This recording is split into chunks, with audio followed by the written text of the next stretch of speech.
সজনে আলুর ডাল গ্রাম বাংলার অনেক পছন্দের একটি খাবার। আসসালামু আলাইকুম, ওয়েলকাম টু ইয়াসমিন রেসিপিস। আমি এখানে পেঁয়াজ, টমেটো, কাঁচামরিচ দিয়ে কিছুক্ষণ ভেজে নেওয়ার পরে তেল দেব।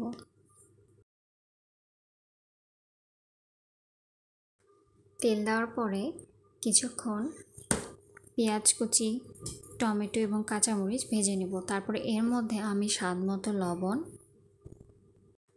দিয়ে দেব। লবণ দিয়ে আবারও সব কিছু একসাথে মিশিয়ে নিব।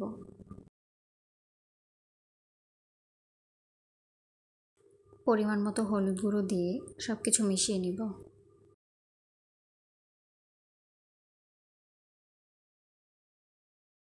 এরপরে গরম মশলা দিব। আমি এখানে কোনো মশলার কতটা পরিমাণ দিয়েছি মেনটেন করিনি, আপনারা আপনাদের তরকারির পরিমাণ অনুযায়ী মশলা দিয়ে দিবেন। তারপর আমি এর মধ্যে আদা রসুন বাটা দিয়ে দেব এবং একটু পানি দিয়ে কষিয়ে নিব। কষিয়ে নেওয়া হয়ে গেলে মশলাগুলো আমি এর মধ্যে সজনে ডাঁটা দিয়ে দিব, দিয়ে কিছুক্ষণ রান্না করে নেব। সেদ্ধ আলু আর একটু পানি একসাথে ম্যাশ করে নিব।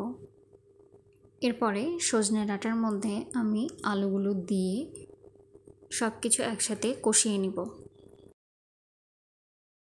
আমার চ্যানেলকে সাবস্ক্রাইব করবেন এবং আমার ফেসবুক পেজ এবং ইনস্টাগ্রাম অ্যাকাউন্ট অবশ্যই ভিজিট করবেন।